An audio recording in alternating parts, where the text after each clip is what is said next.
So I'm here to introduce, first of all, the judges to you. Maya Vincelli, Assistant Director of Retail Operations for the University of Richmond Dining Services. She is a born and bred Richmonder who has a focus on food since her earliest days of backyard gardens and birthday cakes.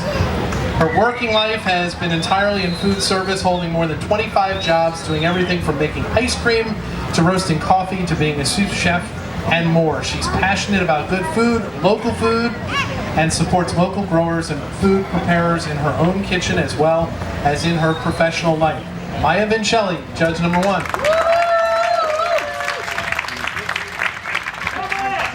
Next judge is Joe Yonan. You might have seen him earlier on today doing his presentation.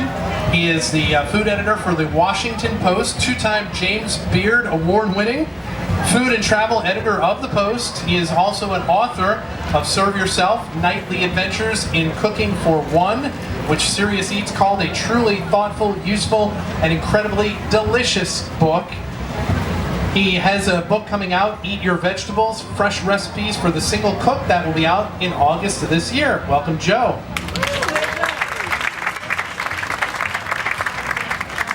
And our final judge, who I understand has been up here running around with a microphone the last couple of years, Jason Gard here. Jason is a retired food blogger, previously known as RVA Foodie, still a lifelong food enthusiast. He spent the better part of 2 decades as a vegetarian and sometimes vegan with a real passion for raw and sprouted foods. He learned his vegan cooking skills cooking a free meal for the public with Food Not Bombs in Richmond for over 6 years. Today, he grapples with the prospect of incorporating food, nutrition, and creativity into his parenting and his career in adult basic education. Welcome, Jason Gard.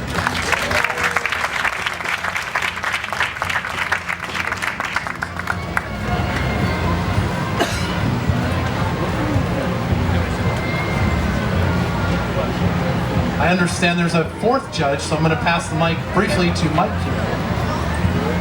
Hey everyone, I think some of you know about this, but we do have a 4-judge panel, and the 4th judge is an audience member judge. So if you would like to be the 4th judge, to be able to taste all the things that they're cooking and have scores in there count along with the other judges, we want to know about it. We will pick someone at random. While he's finishing up his introductions, I'm going to go around. You can put your name on a slip of paper with this envelope, and you might be picked. We're going to pick one person at random. Now, the ground rules are that you have to be able to eat the things that they're going to cook. So no substantial allergies, something they might be able to cook. It is all vegan food. You have to not know personally any of the chefs up here because that's a little biased. So that might eliminate some of you. Sorry about that. And we do want it to keep it to 18 and over. So other than that, anyone who is eligible to do it. I think those are all the ground rules. So can I get a quick show of hands of who might be interested in putting their name in a hat for that? What if you ate at the restaurant? What? What if you've eaten at the restaurant? If you've eaten at the restaurant, that's fine. As long as you don't have like a personal relationship with them, that's fine. Okay, I'm going to go around as he's finishing introductions. And, when I come near you, raise your hand again, and I'll get this in paper for you. All right, we are going to introduce our competitors. Whitney's here. This is Whitney Trent, executive chef at Edible Education. Whitney is a graduate of the Baltimore Culinary School, one of the executive chefs at Edible Education. Also at the Virginia Retirement Home. She loves teaching children the importance of mastering basic culinary skills so they can grow up confident in a kitchen. The Vegetarian Festival falls on the heels of Chef Whitney's Broad Appetit debut, where she grilled watermelon and tempeh for 800 patrons.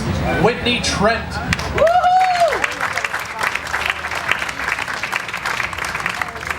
We move on to Yashi Demese, wellness counselor and instructor, head chef and co-owner of Nile Restaurant. Her services include counseling, coaching, workshops, cooking instructions, and catering.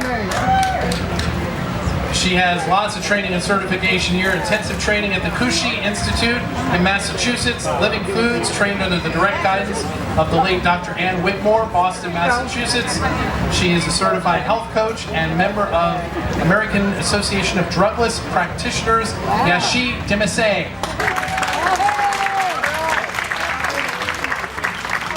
And our third competitor is Michelle Johnson, who is a home cook, video blogger, vegan cooking with love. She is a home cook who has been vegan for 3.5 years. Her love for cooking has grown exponentially since making that switch, and she has discovered a world of vegetables that she didn't realize existed. Last year, she decided to share her love for cooking and inspire others to cook delicious vegan food on her YouTube cooking channel, which is Vegan Cooking with Love. She hopes that through her channel she can teach people that veganism is not about deprivation. Michelle Johnson.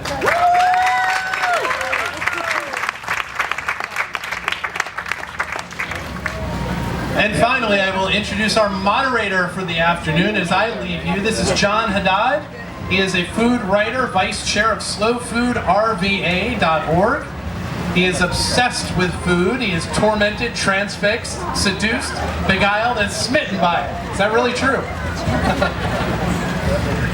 He says savory more than sweet, spicy more than hot, and local and seasonal more than not. Wow. When he is not eating, he is reading about food, shopping for food, watching television shows about it, photographing it, or writing about it. The man loves food. Here's John Haddad to take you through the afternoon.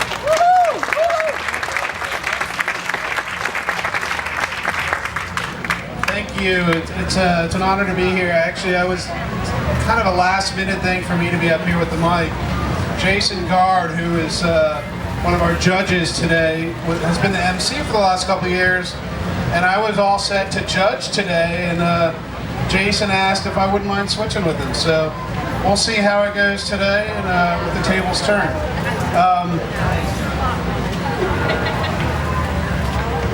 I'm going to give you a little bit about the ground rules for the event today.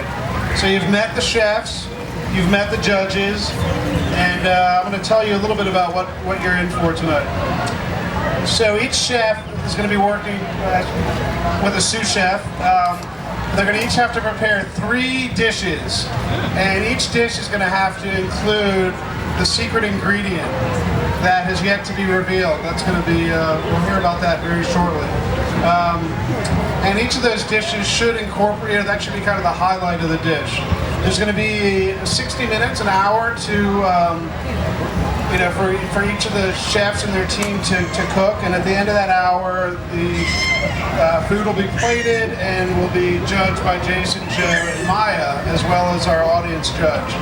They will be judging on a couple different criteria, including presentation, best use of the secret ingredient, taste, and I believe there's a fourth. What's the fourth? Oh, and innovation. So it should be an exciting afternoon, and let's thank Mother Nature for providing us with a great day today. I've been out here a couple of years where it's been in the hundreds, so let's say thanks for that. So we're going to kind of keep this interactive. I'm going to be coming out into the audience a little bit, and we're talking about food this afternoon, and just trying to have a good time and watch these guys perform their magic. So more to come in a moment.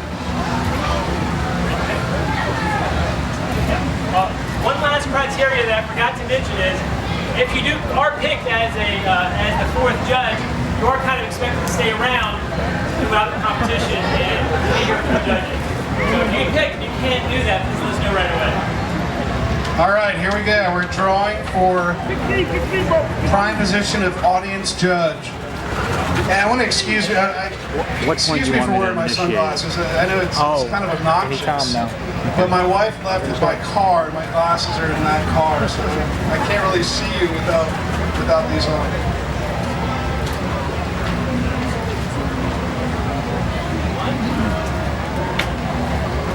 And the winner is Simora.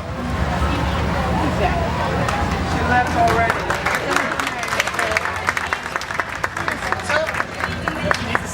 Okay.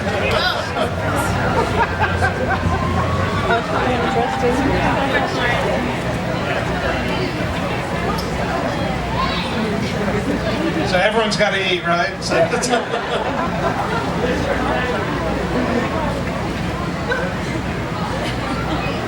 So while we're waiting, I want to have Yechi. Yechi runs one of my favorite restaurants in town, the Nile. So let's have Yechi tell you a little bit about the Nile.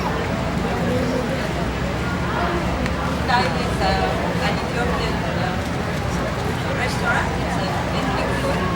Our Mediterranean dishes are totally vegan and gluten-free. We have maintained the gluten-free status all these years. We are located by VCU between Broad and Grace. So check us out. We are closed for June and July. We open in August, so you are welcome to come and check us out. Yeah, actually, that's one of I love Ethiopian food because it's very communal. Eating, sitting around a table, enjoying injera, and eating with your hands, and it's a wonderful place. So I got a chance to meet Whitney a few weeks ago. Actually, organization that she's with, Edible Education, is doing some wonderful work in Richmond. As the father of a couple kids in elementary school, I've been really concerned about what our kids eat. You know, you see we're competing against mass media, against Fruit Loops instead of fruit. Kids are exposed to a lot of different things. So Edible Education is an organization in town that's going into the schools. It's introducing kids to fruits and vegetables. It's doing a lot to help expose them and hopefully get them on a good track. I know most of you here are probably healthy eaters, right? It's a vegetarian festival, so I'm hoping so. But as you know, childhood obesity is in epidemic proportions right now, and there's a lot of work we can do to change that. All right, we're getting ready for the big unveiling.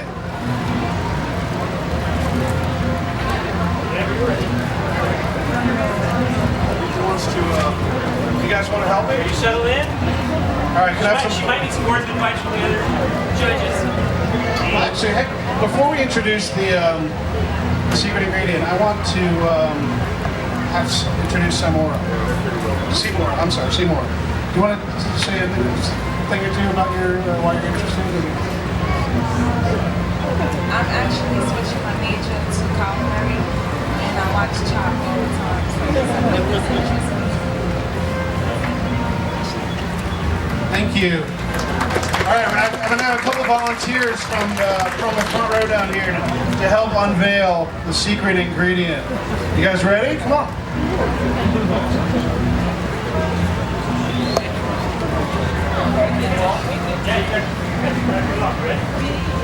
One, two, three, up! Whoa! So who recognizes what we have up here? Sweet potatoes, also known as yams in some circles. The sweet potato is it's a vegetable that's featured in a lot of different cuisines all over the world. Actually, does anyone know who's the largest producer of sweet potatoes in the world? Not a good guess. Africa. Think east. It's Asia. It is a country in Asia.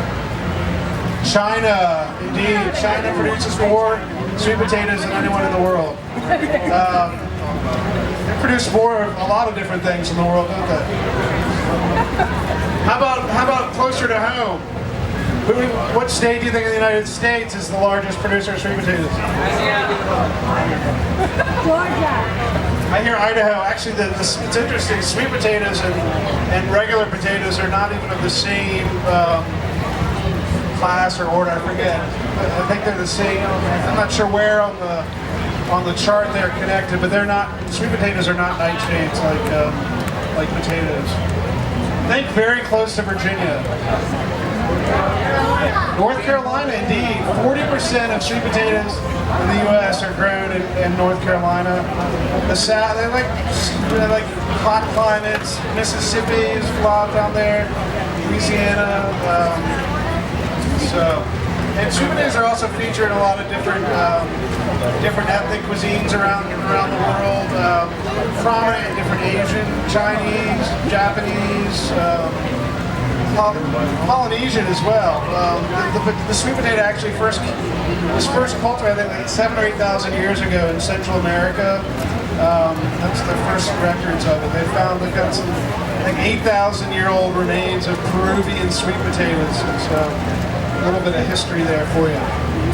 So, with this secret ingredient being revealed, the sweet potato, our three teams, looks like they've got their thinking caps on. How are they going to take those sweet potatoes and the other things that are in the pantry up here to create three different dishes featuring the sweet potato? And because we do have some canned ones, because of cooking time, they've only got an hour. So depending on how fun they're going to slice and dice, you know, they've got the option to use canned as well.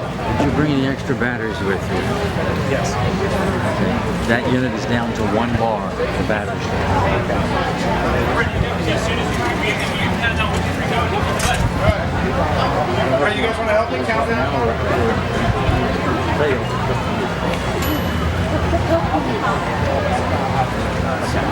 Just what you guys do. No,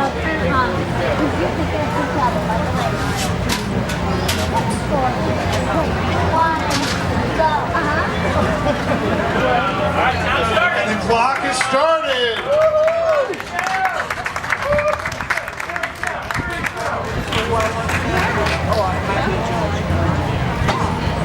So it looks like we've got some favorites in the crowd. We've got friends and fans and family out here.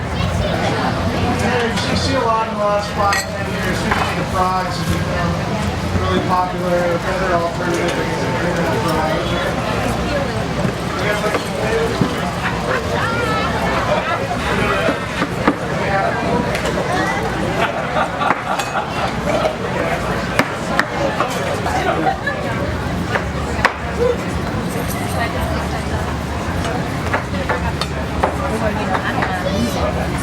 Yashi is julienning some sweet potatoes here. Just gonna do a stir fry. You're gonna do some tempeh. With some tempeh and some other things coming. We'll keep an eye on this. It looks good. I'll come down here and see what Michelle is up to. Hello. Michelle. Hi. Do you want to sit? Are you too busy to talk? I can talk to you. Tell me what you're up to. I'm going to attempt to roast the sweet potatoes. You guys here? Hello? Oh. I'm going to attempt to roast some sweet potatoes. That's one of my dishes. I don't know if that's going to work. All right, let's do some almond milk, some vanilla extract. You're gonna do a dessert with it? I'm going to do a puree. Okay, so you're gonna make a puree. You got some orange. You're gonna use the zest, or? I am. Okay, excellent. That's good. How about the apples? What are the apples gonna be? I'm going to do a sweet potato and apple. All right, we're working on a sweet potato and apple concoction of some sort down here. We are evolving as time goes on. And look at this, we're already 7 minutes in. I just wanted to talk about sweet potatoes and what I see happening over here. And what anybody's concerns might be who's watching the competition so far. So, I was really excited to see Whitney get some water on the boil. Because we were all over here going, how are they going to cook those sweet potatoes if they don't put water on, right? So that was cool. And she's browning some nicely in some oil, which is nice. She seems the farthest along in actual cooking processes. I'm a little bit worried, I don't know about the fellow judges, but I'm a little bit worried about any appearance of the canned sweet potatoes. Which, if I were cooking, I think I would try to stay away. But, so the challenge would be how they make them taste good. How they make the canned, kind of watery, possibly chinny sweet potatoes taste good. So that's what I'm thinking. How about you, Maya? I'm really just concerned about them getting things cooked. It's not raw sweet potato. You don't want raw sweet potato. How about you, Jason? Personally, I've had some raw sweet potato chips. If the dip is right, then you get a nice crunch on a thinly sliced. But I don't want to put any ideas in the heads of the cooks over here. Yeah, but then again, I like the raw foods, and that's one way to get some puree into your mouth is a sweet potato slice. Sweet potato? Yeah, but not so thin that it's like paper and then you can't scoop. So that's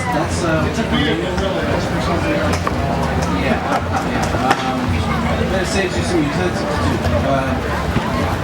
You know, I have to say I like hash browns and home fries to be kind of with a twist, you know, instead of potatoes going to sweet. So, and it adds more color to your food. You know, you want to eat all the colors of the rainbow, and potatoes don't bring a lot to the table in that regard. Let me pass the mic and see what we have.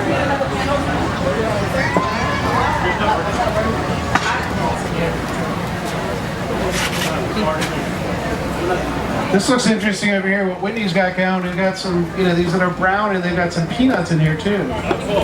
So it's actually a nice tropical combination. No, edamame. Oh, it's edamame. I'm sorry. Dry roasted. Dry roasted edamame. We're still in heavy prep stage over here with Michelle and I'm sorry, Michael, the sous chef.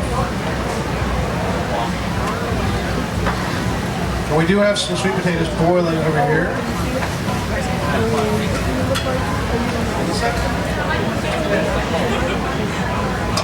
They might be getting close to done over here. And you're roasting some in the oven right now? Are they spiced with anything or?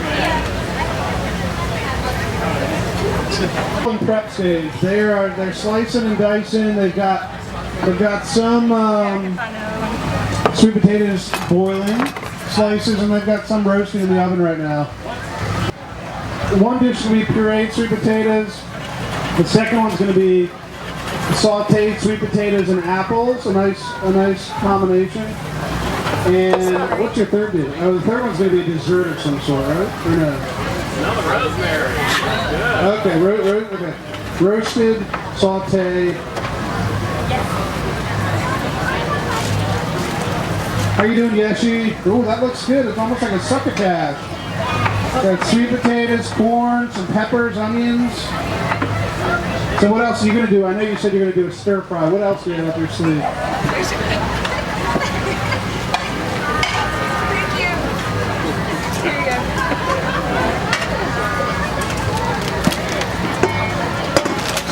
So this middle one, we've got a nice, we got corn, carrots, sweet potatoes, some peppers, and some coconut milk. So we've got a little bit of an island flair here.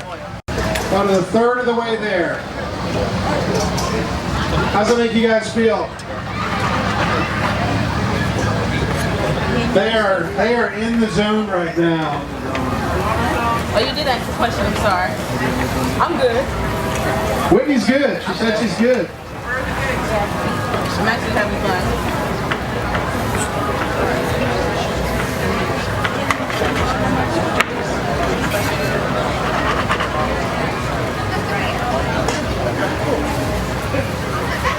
I think we got the judges get a closer look now. What do you do with the tempeh?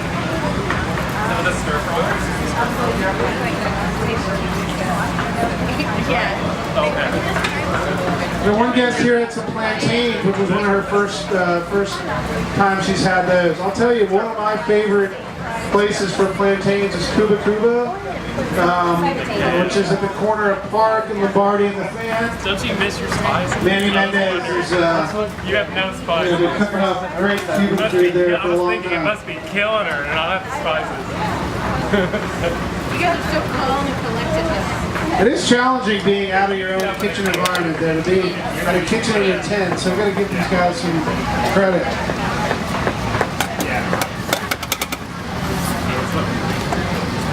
2 out of the 3 did not open a can. And so it'll be interesting to see how that comes out, how the can versus non-can works out. I think Whitney is using the can well. She combined it with flour to make her sweet potato cakes, but she left some of the pieces in bigger chunks, so there would still be some texture and rosemary to it. So those look kind of good. And if I were going to do anything with the can, I think something like that's probably a good idea.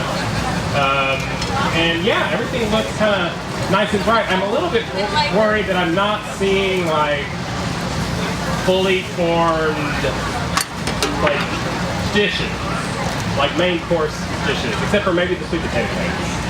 Everything else seems like kind of a side or that's all. I just want to comment that Michelle on the far end has the cleanest cooking area of the 3. And there's something to be said for cleaning as you go, but it almost looked like, maybe there wasn't much cooking happening yet. So made me nervous. Hope they are on schedule. And I love kale. Green and orange together. I think it's a prelude to good taste, I think. What do you think, Smile? I don't know. I think I'm on Michelle's side here. I think that she's pretty calm, she's pretty calculated, she's making very decisive moves over there. I think the cleanliness of her kitchen, I hope it's not going to be a factor for the food, because I hope she puts out some good food for us. But different chefs work in different ways. There's clean chefs and messy chefs too. So. Tamar, are you a clean chef or a messy chef? I'm definitely very messy. My food's right there, so I can't really lie. The response to fast food was slow food. And a guy named Carlo Petrini, who's from a little town called Bra, which is in northwest Italy, it's kind of the godfather. Well, I don't know if I should use that in an Italian context, but he's kind of been the leader of this movement, and it's spread over the last 30 years across the world. There are over 300 chapters internationally, in 300 different countries, and then there are also about 250 chapters in the U.S. We started a chapter here in Richmond in 2009. Kind of the main tenets of slow food, there are 3 words really they use to talk about the mission. It's about good, clean, fair food. So they're really passionate about food that's good for you. So we're talking about nutritional goodness, food that's clean for, has not been raised with lots of pesticides, and it's good for the environment. I think we all know, we can all agree here that big ag and especially the meat industry, what it's done to our environment and the landscape it's irreversible. And so slow food fights against that. It's all about fair food too. So talk about things like living wages for farmers, and there's a lot of issues around migrant workers, and so all those types of things slow food fights for internationally for food justice issues. And if you're interested in slow food, look us up online, slowfoodrba.org, and we do tastings, we do visits to farms around town. It's really about getting to know who your farmer is. All right, we've just passed the halfway point. Going downhill from here. So, and uphill for the chefs, hopefully. How are we feeling? We got 29 minutes left. Big round of applause for the chef.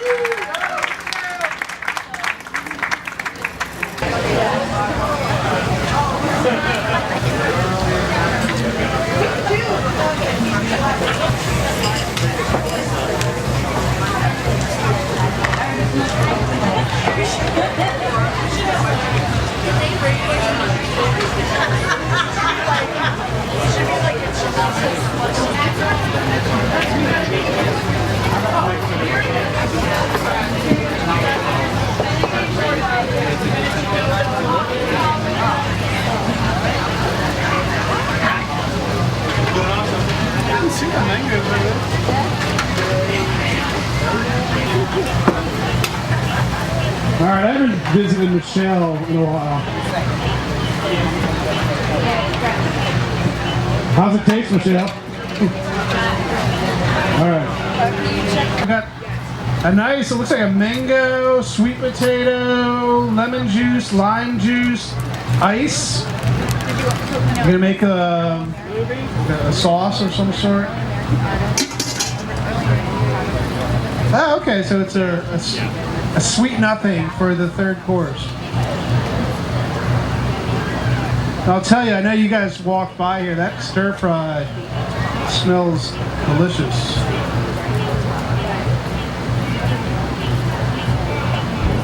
Looks like Team 1, look at this, they are plated already. They've got a salad and a plate. We've got 18 minutes left. But how are things going to be hot? Well, the salads are plated, so the rest. Joe's wondering, how's my meal going to be hot? It's plated already. If it's plated already, that's true. Won't be done yet.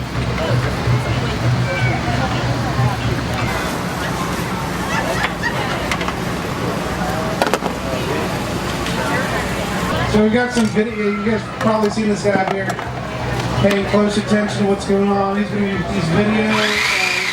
That'll be online. Hey John, I want to say that I was really nervous about the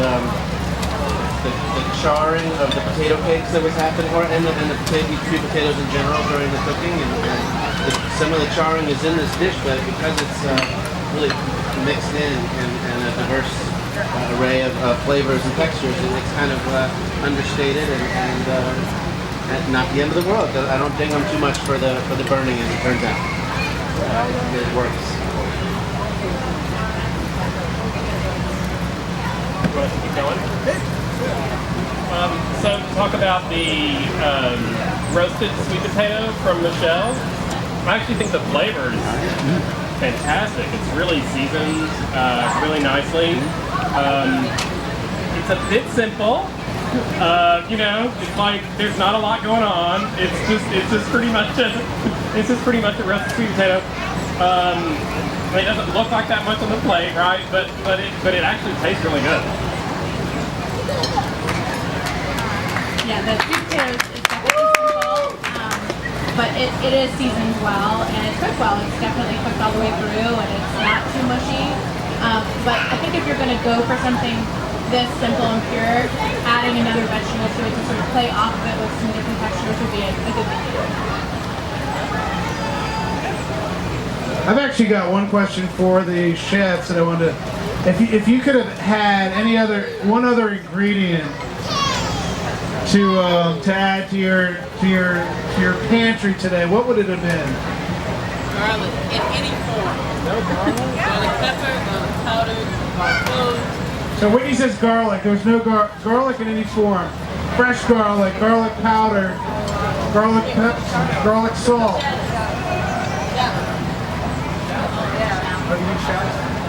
No, I'm saying garlic.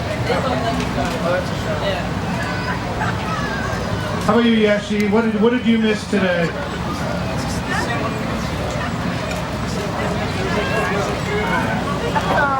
Oh, it turns out that there was garlic there that was overlooked.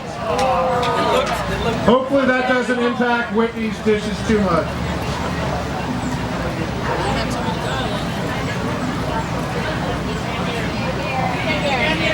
So cilantro would have been Yeshi's wish. And basil, parsley. So I think there's been a general, fresh herbs. But hey, that's what makes this competition a little more difficult, right? It's how do you get creative with fewer ingredients? I was looking for some chili powder and some thyme. Michelle was looking for some heat. Yeah. You gotta bring the heat. Same here. Bring the heat. All right, have we? Quinoa here. Another quinoa would have been another good one. We'll talk about the third dish. Actually, this end of the judging table hasn't talked about the roasted sweet potatoes here. Really, I was again nervous for you when I saw the really simple presentation, but it's really deceptive. I mean, this is huge flavor, and it's like a magic trick. So mission accomplished. I like it. Is the more is don't judge a book only by its cover, right? So, Yeah, he's right. It is. It's really good, and I like that she was the only one who did this.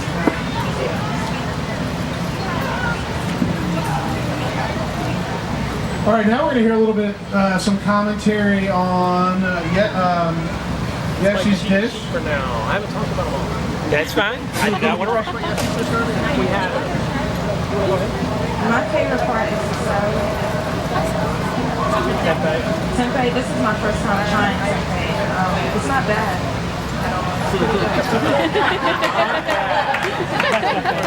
A little bit apprehensive about the tempeh, but it went down all right. So I really like tempeh and with my food, like the hardiness of it and the meaty texture. But this stir fry was under seasoned and kind of tasted watery and limp. Sorry, but it doesn't have a lot of texture. But when you drag it through the sauce, then it kind of ties together flavor-wise. Yeah, I thought that too. I really love that sauce. And first of all, I have to say, I thought the presentation of your dish was beautiful.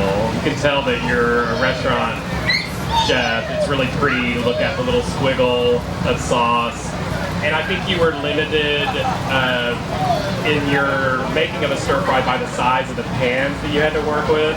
So you weren't able to like actually get like a stir fry kind of going. So it's really more like braised vegetables. I think they are nice and soft and a good combination. But you like the coconut milk in there. Is there coconut milk in there? No. Well, it tasted like it. But I almost would have thought that like maybe with the tempeh, what you could have tried to do is glazed it. So use that sauce. Like after you pan fried the tempeh, you could have put that sauce in the pan and like glazed the tempeh with it. That might have been nice. I sort of disagree. I really loved the sauce, but I also really loved how crispy the tempeh was. I mean, it was definitely that sort of home-style feeling that you would get from a home-cooked meal. I thought the vegetables at first could have used a little bit of salt, but then mixed with the sauce, it was just perfect together. I wish that they had a little bit more bite to them, or maybe not as soft. All right, as you can see,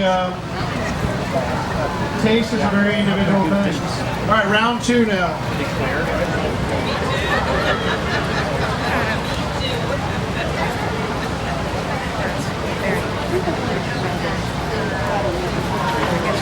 Whitney, I'm eating your the little kind of succotash. Yeah.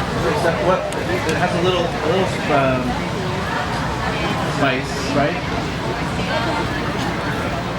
It might be the extra foot that got in it. Tomato. No spicy peppers.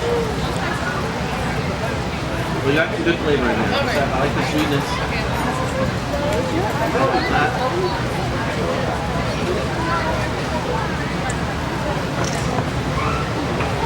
Anybody else want to say something about Whitney? Would you agree about the cake being like eating raw dough? Yeah, the sweet potato cake itself is kind of gummy. And I don't know if it's from that, I think it's that combination of the canned sweet potato and the flour and then cooking it kind of quickly. You know, so it got very done on the outside before maybe it was done that much on the inside. I would be interested in maybe seeing what you would do with that with fresh sweet potatoes that you roasted or boiled. You could have boiled some quickly, you know, small dice, and then folded them in with, you know, cooked onion and garlic, and maybe some binder would be your challenge without being able to use egg, right? But maybe almond milk or coconut milk might have helped you, a little breadcrumbs. But I like the idea a lot, and I like the flavor, and I think the succotash is delicious. But the cake itself is like, it's like a raw biscuit. All right. Sorry. Yeah, I also had the same issues with the cake, but the succotash is really nice, and I really like the sauce with it. That I can really taste the Texas tea. I'm not really quite tasting the pineapple soda. Okay, nice. And I sort of wish that there was some more in there. I think the pineapple would be really great with the corn, and it's very fresh and it's very well seasoned. It's exactly where it needs to be. And the sauce itself has a really nice consistency. So a lighter cake would have really been total welcome surprise. So. All I taste in that sauce is pineapple. I want Texas Pete. Like I want it right here in front of me so I can put it all over this food. But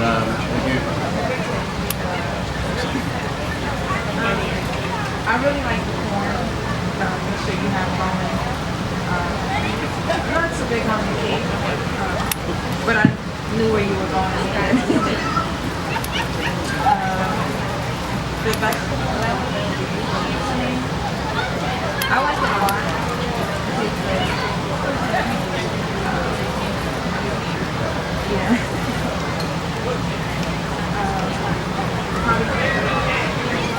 Yeah, if you can try it. I like the sweetness of it, and I mix the apple and cinnamon.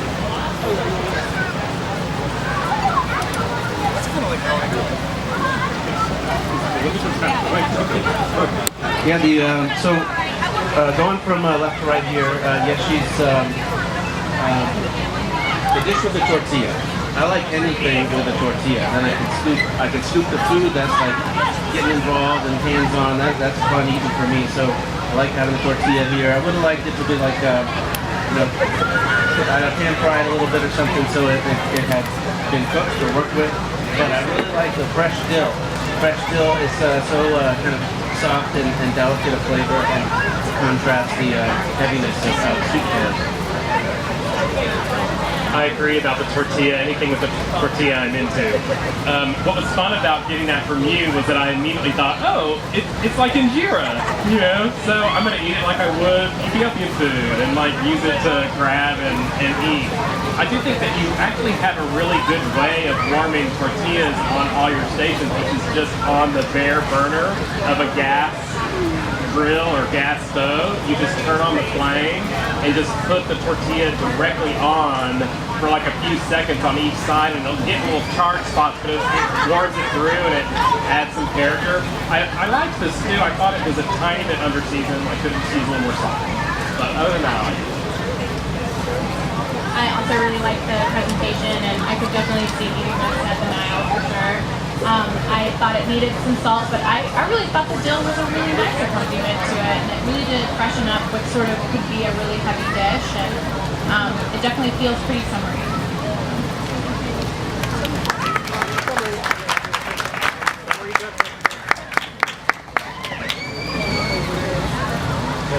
All right, yeah.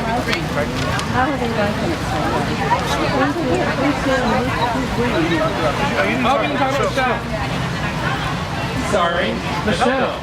Okay, so the sweet potatoes and apples, again, I think you have a really nice ability to season food because it's delicious. I mean, like, I wanted to keep eating this one. Now, again, I have to say, like, you didn't get much from me in terms of presentation, right? It doesn't look like that much. But I really like the combination with the apple. And I mean, I felt a little bit like we were heading into dessert territory, but I'm going to do that. Like, I'm going to take that idea of sweet potato and apple together. It's very nice. I also really liked it. I thought that everything was perfectly cooked. I would have liked to see a little bit of salt in there, though. At times, I felt like it was sort of verging on a little bit too sweet, and I think salt would have probably helped it.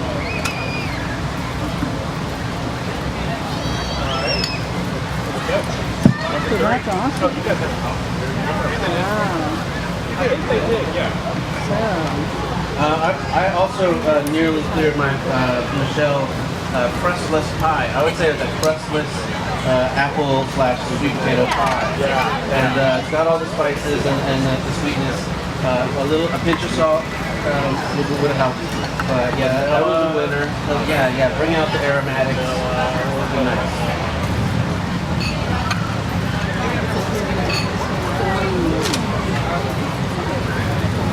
Hope you guys saved room for dessert or at least something sweet. My wife always tells me that there's like, you have a little, even when you're full, you've actually got like this extra stomach that like is just your dessert stomach. Everyone agree with that? Yeah? Woo! All right, so here we are with our final course. From Team Whitney, we have a sweet potato streusel that's topped very, I think, interestingly with Cheerios and cashews and cinnamon and sugar. The second dish from Team Michelle is I think a fairly simple pureed sweet potato. What's in there?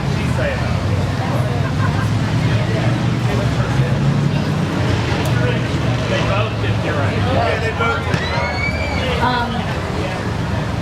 Almond milk, orange juice, orange zest, lemon juice, sugar, and vanilla. All right, and then the third one or the second or third one from Yeshi is a combination of sweet potatoes, mango, lemon, lime, fresh lemon and lime juice, and fresh orange and banana. Ooh, that sounds good. Everything raw, including the sweet potatoes.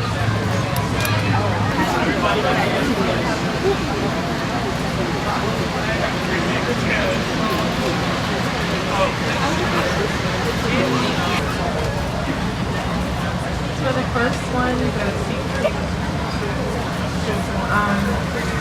it's more like Thanksgiving in a bowl. I like it. It's really good. I like the crunch in it. It's not too sweet for me, but it's flavorful. The second one, I don't like it as much. It tastes more like it has like a pulp from the orange, like orange juice that has a pulp in it, but it's not juicy. It just tastes more like green. And the last one, it's like a tropical flavor. It's like citrus. And the texture is a little bit thicker than the second one.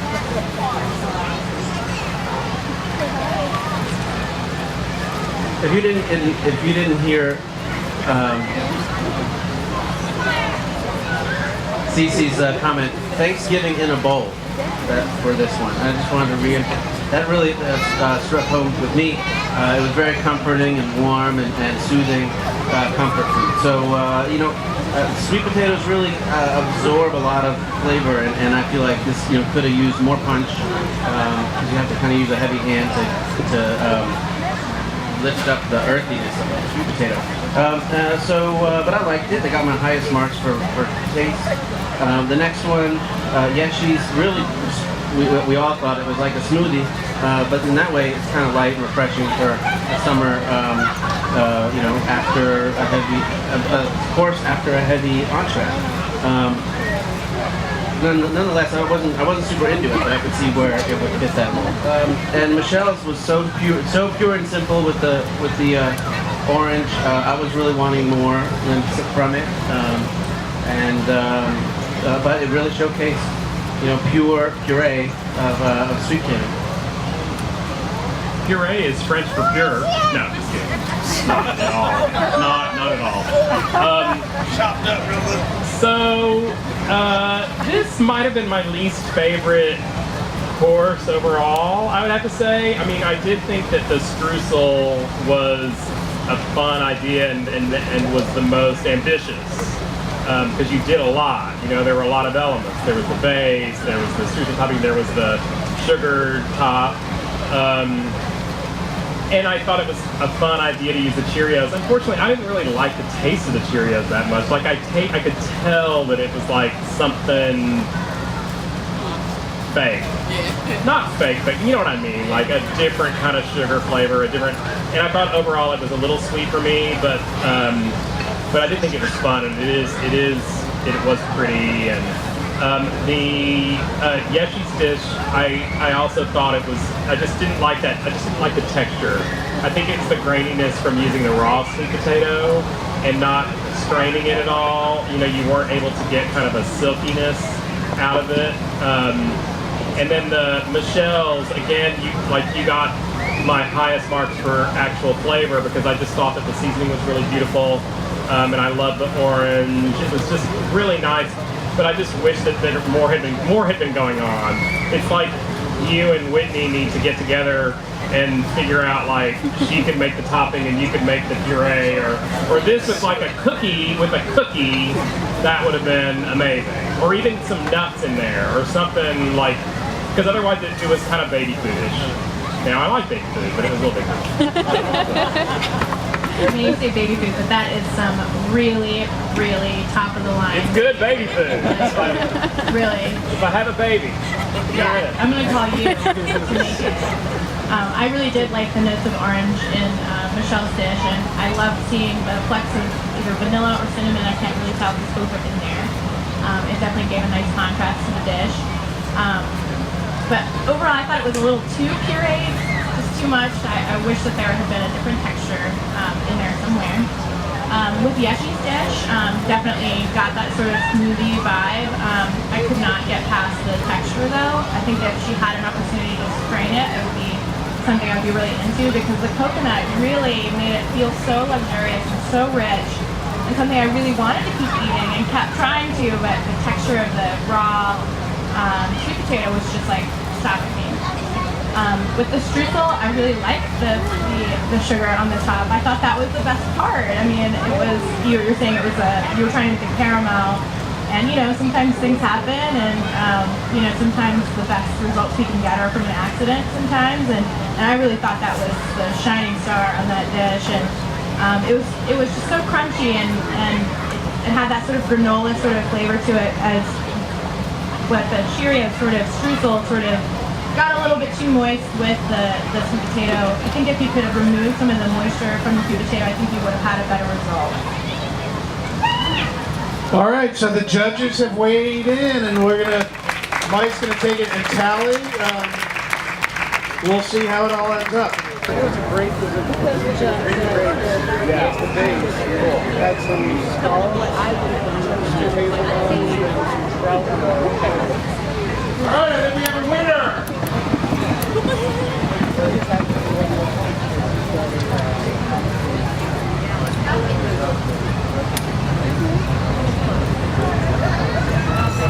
All right, we have a winner. After careful deliberation and even more careful counting, I am proud to announce and excited to announce that the 2013 Food Fight winner, Whitney Trent.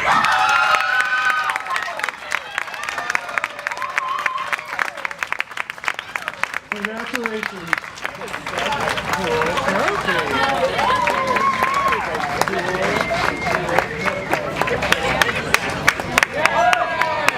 Thanks everyone for coming out this year. Thanks to everyone who arranged such a great festival. We will see you next year.